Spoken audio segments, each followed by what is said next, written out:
하나님의 말씀 신명기 16장 13절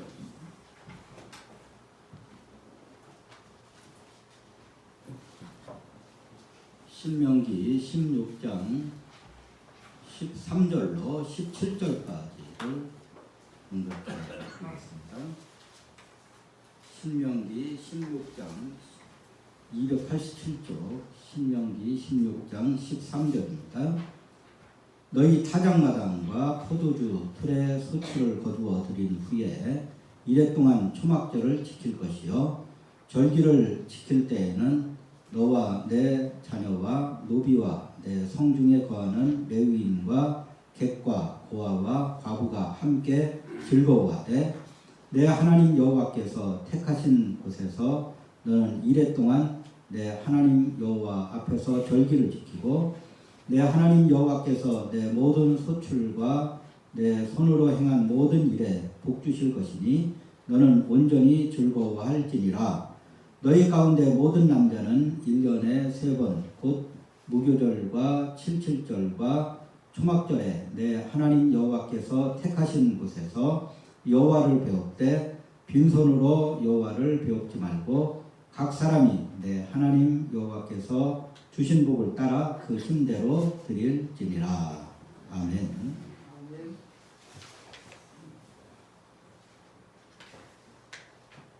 어느 결혼정보 회사의 사장이 5층짜리 건물을 지어놓고 결혼정보 회사를 개업을 했습니다. 1층으로 들어가가지고 내부 계단을 통해서 5층까지 가서 엘리베이터 타고 내려가든지 아니면 저건 3층에서 골랐으면 3층에서 엘리베이터 타고 내려가든지 이제 이런 구조로 되어 있습니다. 2명의 처녀가 그곳을 찾았습니다. 1층 안내판에 보니까 직업이 있고 아이를 사랑하는 남자들의 리스트가 쫙 있고 사진이 있고 그렇게 있습니다. 이 처녀들은 거기서 남편감을 못 그르고 2층으로 올라갔습니다. 2층에는 월급이 많고 또 아이들을 사랑하는 아주 잘생긴 남자들 하면서 또 쫙 있습니다. 2층에서도 남편감을 고르지 못했습니다. 3층으로 올라갔습니다. 한층 한층 올라갈 때마다 이게 더 화려한 그 신랑감들이 있는 겁니다. 3층으로 올라가니까 월급이 많고 아주 잘생긴 데다가 아이들을 사랑하며 집안일까지 거들어두는 남자들 하면서 쫙 있습니다. 쫙 보고서도 또 4층 가면 더 좋은 사람이 있겠지 싶어가지고 3층에서도 못 고르고 4층 갔습니다. 갔더니 월급이 많고 또 아이들을 사랑하며 또 아주 잘생긴 데다가 집안일도 거들어주고 아주 낭만적인 남자들 그렇게 있습니다. 4층에서도 남편감을 또 못 골랐어요. 5층 가면 얼마나 좋은 사람이 있을까 싶어가지고 4층에서 5층으로 올라갔습니다. 5층으로 올라가자 거기에는 안내문이 이렇게 적혀 있었습니다. 당신은 혼자 살아야 할 사람입니다. 5층까지 올라온 당신은 이 세상 어떤 남자로도 만족할 수 없는 사람입니다. 안녕히 가십시오. 다시는 여기 오지 마십시오. 그저 웃자고 하는 이야기이겠지만 감사를 모르며 만족을 모르며 살아가는 현대인은 꼬집는 이야기입니다. 다음 주일은 추수감사 주일입니다.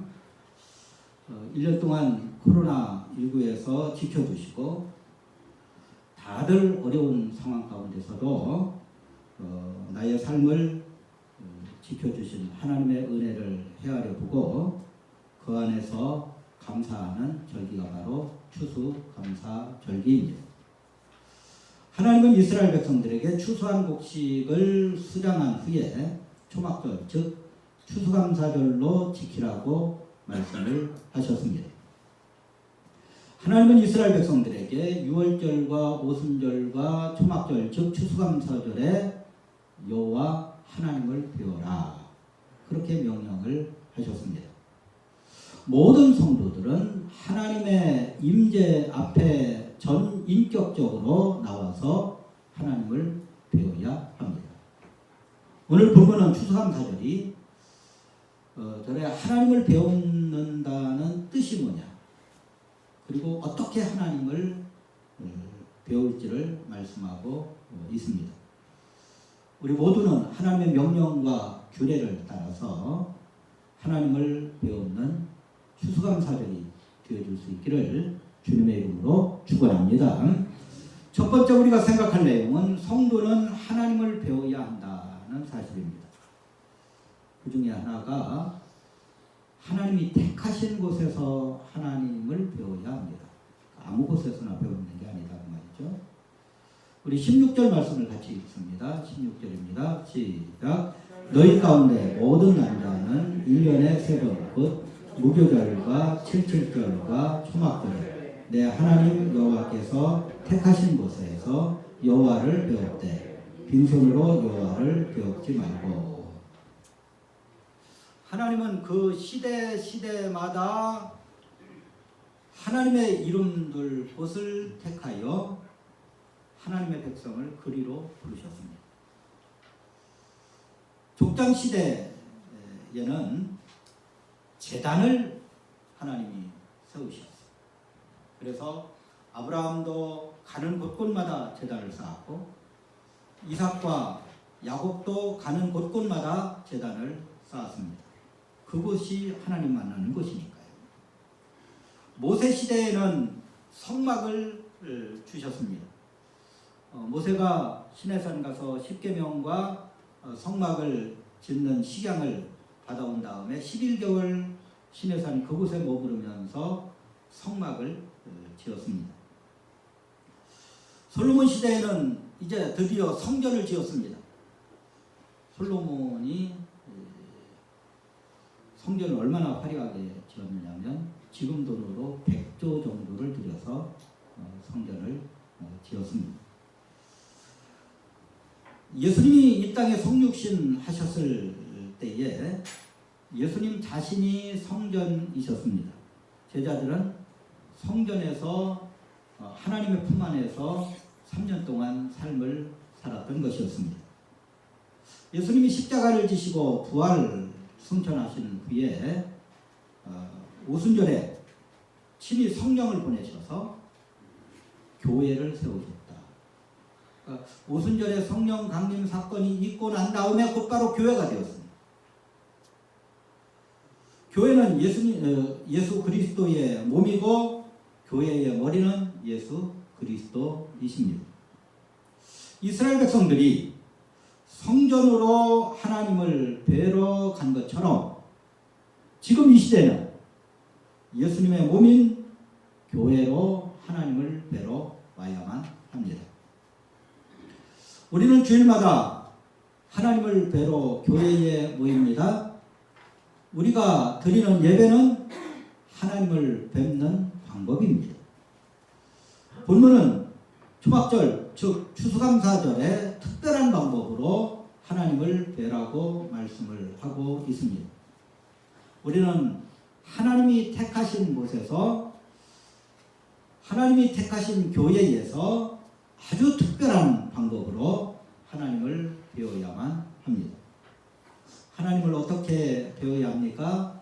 영혼으로 하나님을 배워야 합니다. 인간의 본질은 육체와 영혼입니다. 그러므로 하나님을 뵈러 갈 때에는 육체와 영혼이 동시에 하나님을 뵈러 가야 된다.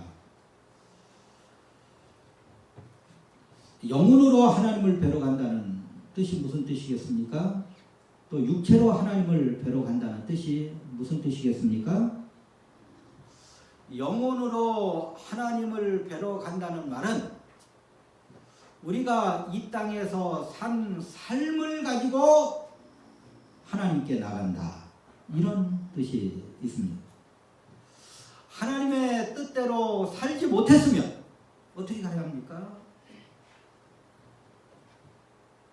회개하는 마음으로 하나님께 가야 합니다. 하나님의 뜻대로 살지 못하고 죄만 잔뜩 지어놓고 뻔뻔스럽게 회개하고 하지 아니하고 회개하는 마음도 없고 그렇게 하나님 앞에 오는 게 아니다. 회개하는 마음. 죄를 지었으면 하나님의 뜻대로 못 살았으면 하나님의 말씀에서 벗어난 삶을 살았으면 회개하는 마음으로 하나님 앞에 와야 돼요. 하나님의 뜻대로 살았으면 어떻게 해야 됩니까? 하나님, 제 믿음이 부족하기 짝이 없음에도 불구하고 믿음으로 승리한 삶을 살게 해주시니 참으로 감사합니다.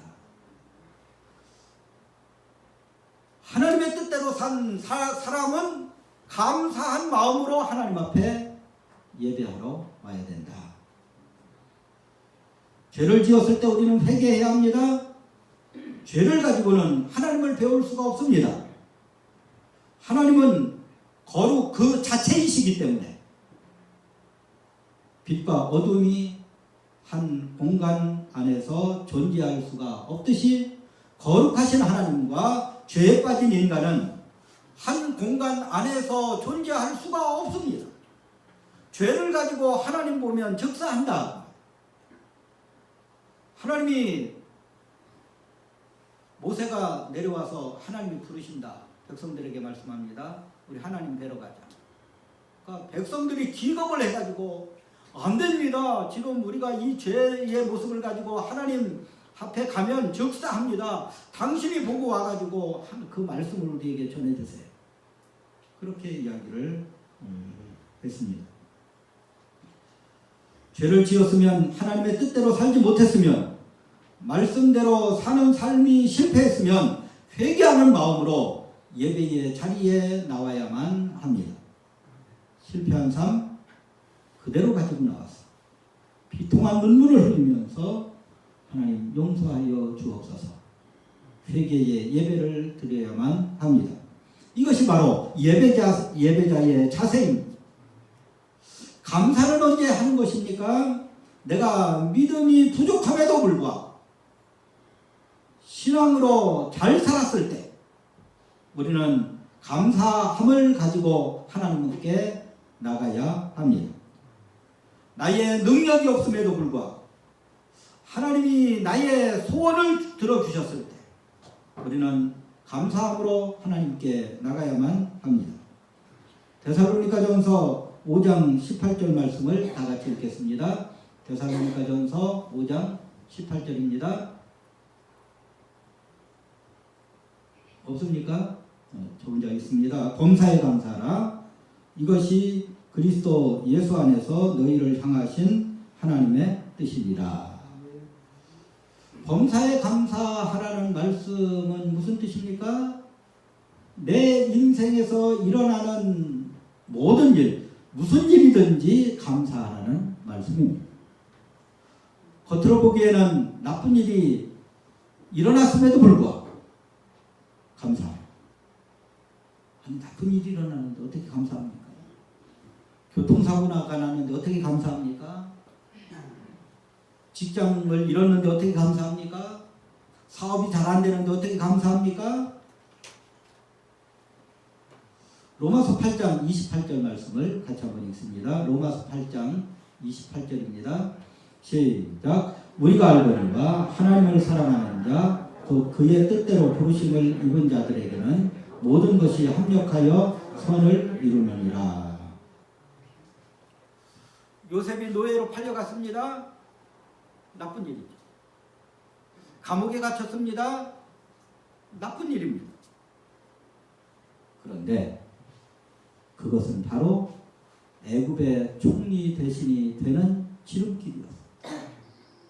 무슨 수로 사법고시 봐가지고 무슨 수로 30에 총리가 대신이 됩니까? 속성 코스로 하나님은 직접 엄청난 역사를 이루시사 애굽의 총리 되시니 30세 때 되도록 그렇게 하셨습니다. 바로 합력하여 선을 이루시는 실질적인 신뢰입니다. 내가 보기에는 나쁜 일처럼 보이지만, 내가 느끼기에는 쓴맛처럼 느껴지지만, 내 눈에는 불행한 일처럼 보이지만, 나에게 일어나는 모든 일들이 결국에는 합력하여 선을 이루게 된다는 것을 믿을 때 우리는 범사에 감사할 수가 있습니다. 우리가 하나님 앞에 나아갈 때 영혼으로 나가야지 되는데, 죄를 지었을 때는 회개하는 마음을 가지고 하나님 앞에 가고, 열심히 신앙생활했을 때에는 감사하는 마음을 가지고 하나님을 뵈러 가야만 합니다. 우리 눈에 불행하게 보이는 일까지도 하나님의 섭리를 믿고 감사한 마음으로 하나님을 배우는 추수감사절이 되어줄 수 있기를 주님의 이름으로 축원합니다. 육체로 하나님을 뵈러 가야 합니다. 육체로 하나님을 뵈러 간다는 말은 나의 가장 소중한 생명을 하나님께 드리러 간다는 말. 우리가 예배할 때마다 마음을 다하고 뜻을 다하고 생명을 다하여 하나님 앞에 예배하라, 하나님을 섬기라 그러지 않습니까? 그러니까 실제로 예배하러 간다는 말은 내 생명 가지고 아니에요. 내 생명 하나님께 드립니다. 하나님 받으시옵소서. 이게 진정한 예배다고 말이에요. 구약시대 성도들은 하나님을 배우러 성전으로 갈 때에 자신의 생명을 대신한 양과 염소와 소를 가지고 끌고 왔습니다. 내가 죄인이기 때문에, 죄의 삭은 사망이기 때문에 마땅히 내가 칼을 들어서 내 가슴을 찔러야 되는데, 내 가슴을 찌르는 것이 아니라 바로 양과 염소와 소를 찔렀습니다. 죄를 회개하는 속죄제를 드리러 갈 때에도 짐승을 끌고 갔고, 감사를 의미하는 화목제를 드리러 갈 때에도 양과 염소를 끌고 성전에 갔습니다. 구약의 성도들은 제단 위에서 죽어가는 그 양과 염소를 보면서 자신의 심장이 도련해지는 듯한 아픔을 느꼈습니다. 신약의 성도들이 생명을 가지고 하나님을 뵈러 간다는 말의 뜻이 무슨 뜻입니까? 양과 염소, 수수가 아닌 하나님의 아들이신 예수 그리스도께서 나의 죄를 대신하여 십자가에 죽으셨습니다. 이제 우리도 생명을 가지고 하나님 앞에 가야지 돼요. 구약시대의 성도들은 내 생명 대신에 짐승을 끌고 갔는데, 이미 예수 그리스도께서 나 때문에 십자가에 죽으셨습니다. 그래도 우리는 생명을 가지고 가야 되는데, 내 생명 대신 제2의 생명인 물질을 가지고 하나님 앞에 나가는 것입니다. 돈이 왜 중요합니까? 우리의 제2의 생명이기 때문입니다. 옛날 중동 지방에서 신하가 왕 앞에 나갈 때는, 백성이 왕 앞에 나갈 때는 반드시 예물을 가지고 왕 앞에 나가야만 했습니다. 이것은 나의 생명이 왕의 손안에 있나이다, 이런 표시였습니다. 왕 앞에 나가는 자는 거기서 죽을 수도 있다. 말 잘못했다가 거기서 죽는 사람이 부칙이 있습니다. 내 생명이 왕에게 있습니다 라고 예물을 가지고 나갔습니다. 하나님은 나의 생명을 창조하신 분이십니다. 십자가의 피로 우리에게 영원한 생명을 주신 분이십니다. 나의 생명은 만왕의 왕이신 하나님의 손에 있습니다. 생명을 바친다는 의미로 제2의 생명을 가지고 하나님께 나아가는 것입니다. 제2의 생명이 나의 생명을 대신하는 원리를 깊이 깨달아서 생명 드림에 마음을 맛보는 추수감사절이 되어줄 수 있기를 주님의 이름으로 축원합니다. 그건 두 번째로 성도는 받은 복을 따라 예물을 가지고 하나님을 배워야 합니다. 우리 16절 말씀을 다시 한번 읽습니다. 16절입니다. 자, 시작. 택하신 곳에서 여호와를 배울 때 빈손으로 여호와를 배우지 말고. 추수감사절은 1년을 결산하는 절기입니다. 6월절은 봄에 지키고 또 오순절은 추 여름에 지키고 또 초막절 즉 추수감사절은 가을 결실의 계절인 가을에 지킵니다. 추수감사절은 1년간 나의 열매를 하나님께 가지고 나가는 절기다. 내가 1년 동안 맺은 절기를 가지고 열매를 가지고 나가는 것이다. 무슨 열매입니까? 전도의 열매를 가지고 와야 합니다. 전도의 열매를 가지고 와야 합니다. 잠언 11장 30절에 의인의 열매는 생명나무라 지혜로운 자는 사람을 얻느니라. 사람의 생명을 가지고 와야 합니다. 전도한 열매를 가지고 와야 합니다. 또 무슨 열매를 가져와야 됩니까? 충성의 열매를 가져와야 합니다. 호세아 10장 1절 말씀에 이스라엘은 열매 맺는 무성한 포도나무라. 이스라엘은 포도나무와 같이 열매를 맺어야 된다. 포도나무는 열매 없으면 아무 짝에도 쓸데가 없습니다.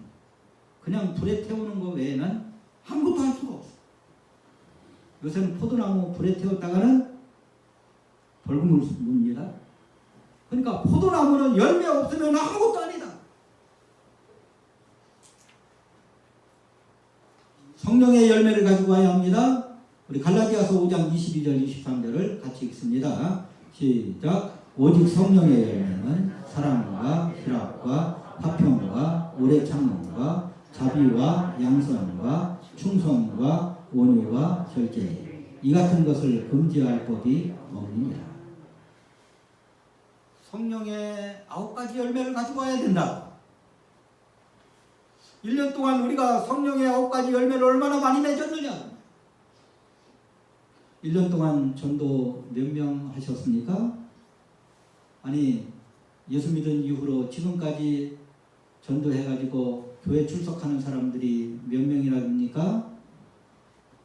1년 동안 얼마나 충성하셨습니까?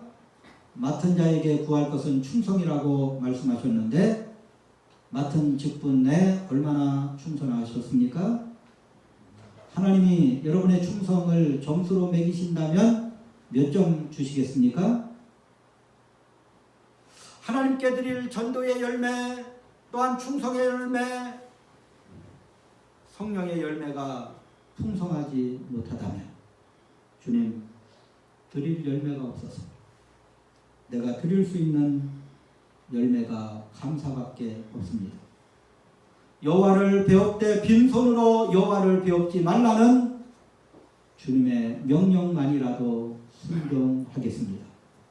결단하는 저와 여러분이 되어줄 수 있기를 주님의 이름으로 축원합니다. 마지막으로 예물을 가지고 하나님을 배워라. 17절 말씀을 같이 읽습니다. 시작. 각 사람이 내 하나님 여호와께서 주신 복을 따라 그 힘대로 드릴지니라. 주신 복을 따라 무슨 얘기입니까? 1년 동안 하나님께 받은 은혜를 헤아려 봐라. 그런 말씀입니다. 코로나19 때문에 자영업자들이 많은 어려움을 당하고 있는데 나는 직장 생활하기 때문에 많은 월급 받는 것에 감사한 마음을 가지고 하나님 앞에 나온다. 이 말입니다. 다른 자영업자보다 나의 사업은 그래도 덜 어려움을 겪은 것에 감사하는 것이 바로 주신 복을 따라입니다. 소득이 많이 줄어들어서 어려움을 겪었지만 이전에 모아두었던 것 때문에 어려움을 이겨낼 수 있었던 것에 대하여 감사하는 것입니다. 앞서 말씀드린 대로 왕에게 나아갈 때는 예물을 가지고 나아갔습니다. 하나님은 왕 정도가 아니십니다. 하나님은 신이십니다.